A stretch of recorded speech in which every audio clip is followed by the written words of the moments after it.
Story recapped here. Today, I'm going to explain a thriller film called Till Death. Spoilers ahead, watch out and take care. The night before her anniversary with her husband, Emma breaks up with Tom, the man she's been cheating with. Although he pleads to try and make it work, Emma's decision is final and leaves Tom in the hotel. During the day of their anniversary, Emma visits Mark, her husband, in his law firm office, where the receptionist immediately greets her with a bouquet. She goes straight to Mark's office but doesn't find him there, and instead, she finds a case file on his desk detailing the time Emma got attacked by a thief, Bobby, before Mark had even met her. That is a traumatizing experience for Emma, which is why she feels anxious that her husband is looking through the files. When Mark comes in to greet her, he already comments about her choice of clothing and tells her to change into something he'll like. He then eventually notices that Emma is holding Bobby's photo, so she immediately asks about the file.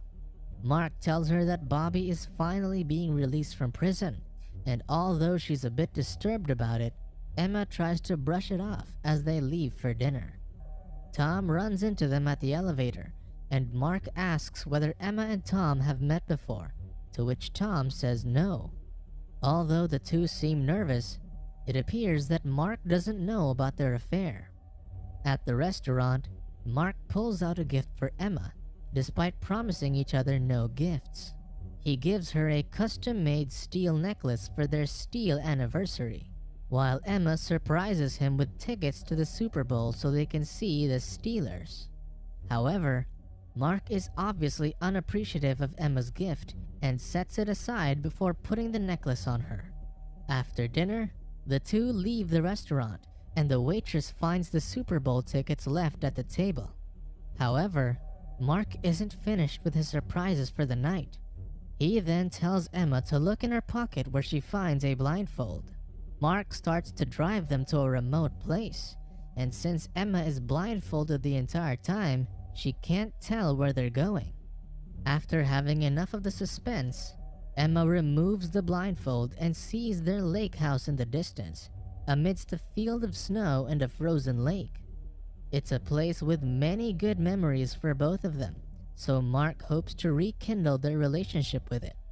He leaves a blindfolded Emma in the kitchen, counting up to 100, but she doesn't even bother finishing the count before she removes the blindfold. She sees candles and petals strewn about the house, another romantic surprise from Mark as she reads a letter that says, "I love you with all my heart, till death do us part, faithfully yours." She walks around the house, looking for Mark as she follows where the petals lead, and first sees a dark room filled with their pictures, as well as a record player on the side that says, "Play me." She then jumps in surprise as she turns it on and it starts playing a tune. She continues to follow the trail that leads to their bedroom, where Mark is waiting with 2 glasses of champagne. Mark apologizes to her for being a bad husband and says he wants to repair their relationship slowly. Although the night ends with them making love, Emma wakes up the next day handcuffed to Mark. Confused, she tries to break free, but Mark turns to her and shoots himself in the head. Many emotions run through Emma's head: fear, confusion, shock. But she immediately attempts to remove the handcuffs, though with not much luck as she can't find a key or force it off. Emma tries to dial the landline for help, but the phone doesn't work. She then tries to use Mark's gun to shoot off the chains, but she finds out that there's only one bullet, the one Mark had already used to kill himself. Looking for anything that could help her, Emma resorts to dragging Mark's dead body as she exits the room and opens the lights. The lights to the walk-in closet turn on, revealing her wedding dress as the only piece of clothing hung amidst the empty storage space. When she takes the dress, she uncovers a locked safe placed behind it, but she ignores it in the meantime. Emma wears Mark's shirt and uses the wedding dress to drag his body around, although she finds it hard to go down the stairs and falls alongside her husband's corpse. Unfortunately, her plans of leaving the place go down the drain as she sees a stretch of land covered in snow, with nowhere to call for help. As if that isn't enough, she's barefooted and won't be able to walk on the cold ground. Emma goes to get her phone inside her purse, but she finds it submerged in water inside a flower vase. Even though she still tries to turn it on, it malfunctions and doesn't work, as expected. She searches the kitchen and luckily stumbles upon the car keys inside the trash bin. But to get to the car, she still needs to walk through the snow to get to the garage. So, she uses pieces of her wedding dress fabric to wrap around her feet to protect them from the snow. When she gets to the garage, she forces Mark's body into the passenger seat and starts the car. However, Mark was thorough in making Emma's life miserable because he siphoned all the gas out of the car, making her unable to drive away. Then, some music suddenly starts to play on the car's audio player, catching Emma off guard when she hears Mark's voice. As it turns out, it's a recording he left for her.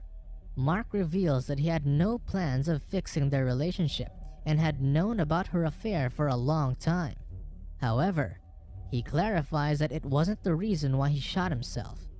Frustrated, Emma goes back inside the house where she cleans herself up, washing the blood off her face and wearing the rest of Mark's clothes. She then tries to pull off the necklace Mark gave her, but can't take it off. In the basement, every single tool has also been removed from the workbench. Slowly getting pissed, Emma curses Mark and reveals that she's also known about his infidelity and how she's felt that Mark has been dead for a long time. Then, after not finding anything useful in the basement, Emma drags Mark's body back upstairs. The dark room catches Emma's attention once more, and when she goes inside, the pictures hung are no longer of her and Mark. Instead, some of the photos are of her with Tom. When she looks to the side, she sees a poster of Bobby on the wall, scaring her. Once more, she turns to the record player, but this time, she plays a tape, and it plays a recording of Emma's case hearing during the time she was testifying against Bobby. Emma cries out as she rips off the poster as well as the pictures, but she stands alert as she hears a car arriving, followed by footsteps and then knocking on the front door. When the stranger tries to open the door, she rushes to close it and locks the chain, only to realize it's Tom. When Emma asks why Tom came, he gets confused, saying that she sent him a text telling him to come.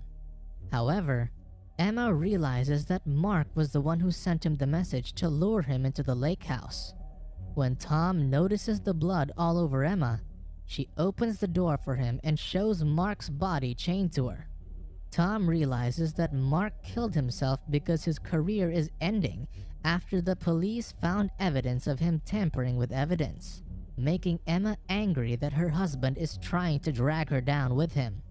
Emma tells Tom to call the police, but as an attorney, Tom thinks that the situation looks bad for her, especially since she washed off the blood on her face that could be used as potential evidence to indicate that she didn't shoot Mark.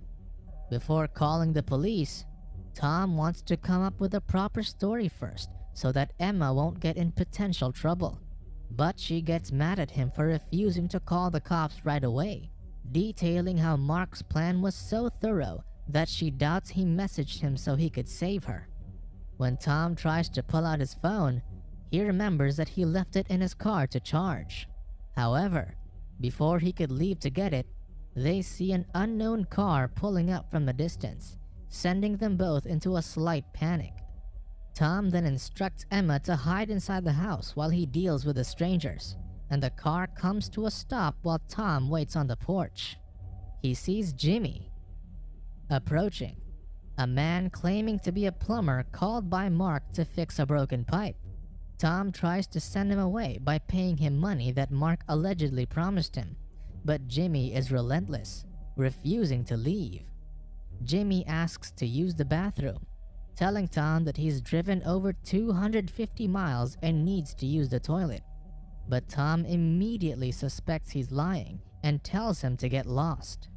Noticing that Jimmy isn't doing a good job, Bobby comes out of the car to deal with the situation. However, Jimmy is already getting cold feet and pleads for Bobby to just forget about it. But despite that, Bobby tells Jimmy to relax as he turns around and stabs Tom repeatedly. He then bursts inside the house, giving Emma a full view of her past attacker. Jimmy starts to panic and apologizes to Tom's dead body over and over, but Bobby picks him up, reminding him that they need to do it for the money before instructing his brother to look for Emma. Meanwhile, Emma hides in the shed, chopping off Mark's hand to break free, but Jimmy sees the trail of blood that Emma left from dragging the corpse, so he comes over and tries to break in. Once inside, he sees Mark's body, but not Emma, who's hiding underneath a tarp on the boat. The dead body makes Jimmy run away, screaming for Bobby, freaking out. Bobby comes by to check it out, then realizes that it's Mark. He uncovers the boat, but thankfully, Emma has already changed her hiding spot. Emma overhears the conversation that Mark hired Bobby to kill her in exchange for diamonds locked away in a safe. Unfortunately, now that Mark is dead, they have even more reason to find her because she's the only one left who knows the passcode to the safe. Again, Jimmy wants to back out, not even wanting to try anymore with the risk of getting caught. However, Bobby doesn't give up, noticing Emma's bloody footprint on the ground, indicating that she's still around somewhere and won't be able to leave barefooted. Upon hearing this conversation, Emma once again uses her dress as fabric to protect her feet. Jimmy checks out the safe and finds out that it's too high-tech for him to lockpick, needing both a fingerprint scan and the code to open it. So, it'd be too risky to blow it up without damaging the contents inside. On the other hand, Emma finds a gas can and drags it over to the garage, but quickly lies down to hide in the snow when Jimmy walks out to take Mark's body from the shed. Then, when she gets to the car, she immediately starts refilling the gas, but hears Bobby walk inside.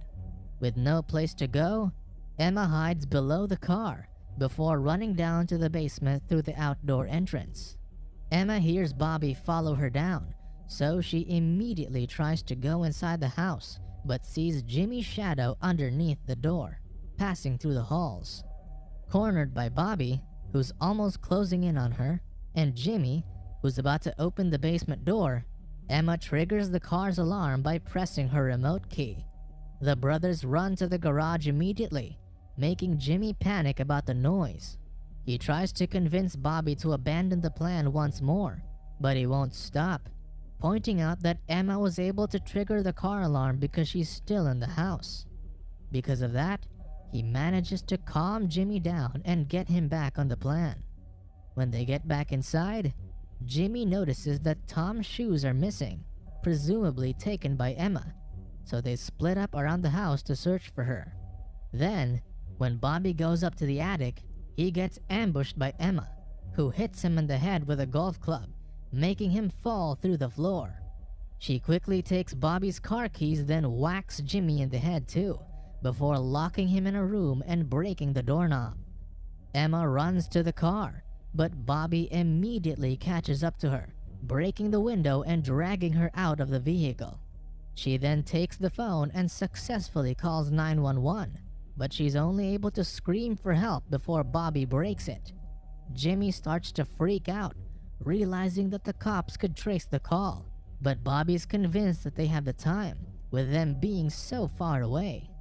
Emma gets knocked out and wakes up chained to Mark's body again, with Bobby and Jimmy dragging the safe inside the room.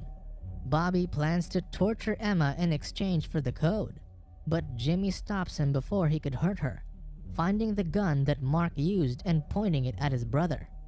Although Emma knows that there's no ammunition, she doesn't say anything and instead watches Jimmy force Bobby into compliance.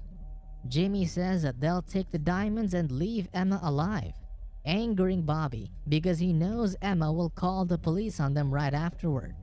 Emma tries to cooperate and tells them that she'll give them the code if they remove her handcuffs. So when Jimmy picks the locks of her chain, she gives it to them as promised. Bobby drags Mark's body to the safe, using the fingerprints to open it alongside the code. But instead of diamonds, they find a butcher's knife that says, "The diamonds you seek lay close to her heart." Emma realizes that her necklace contains the diamonds, so she starts to get desperate in removing it, pleading with Jimmy to get it off her. However, it becomes clear to Bobby that they need to cut her head off to take it. While Jimmy tries to cut the necklace off in desperation, Bobby grabs the gun from him and smacks him on the head. He doesn't hesitate to shoot Emma, but as she expected, it isn't loaded. Emma then tries to go for the knife, but Bobby is quick to tackle her. Jimmy grabs Bobby from behind before he could cut Emma, so Bobby struggles against his grip, pushing him a little too strong and accidentally impales his head on one of the coat hooks on the wall. Emma takes the opportunity to grab the knife and fight against Bobby, but he overpowers her, stabbing her in the leg as she attempts to escape. Trying to stay alive, Emma whacks him in the head with a bolt cutter, then outsmarts him by handcuffing him to Mark. Emma runs back to the car, hoping that it'll work perfectly now that she's able to refill the gas. She then slams on the pedals and runs over Bobby, but she totals the car in the shed, making it fall through the ice. Still alive, Bobby goes after Emma, who's trying to crawl away across the frozen lake. Bobby tries to stab her, but she manages to evade his attacks, getting the knife stuck on the ice. He also attempts to choke her, but Emma's able to kick him and grab the knife before stabbing him. The ice cracks beneath Bobby, and he starts to fall into the icy lake, but not without grabbing Emma's necklace to pull her in. As they sink, Emma tries to break free, but Bobby holds on to her. She then manages to take the knife impaled on Bobby and stab him in the eye, allowing her to escape. Emma swims back to the surface, but she can't find the cracked part of the ice. Thankfully, she's able to bust her way through it with the knife. Then, as she lies down on the frozen lake, she hears sirens in the distance. Subscribe to watch more videos like this. Turn on notifications. And leave a like, it really helps the channel out. Thank you for watching.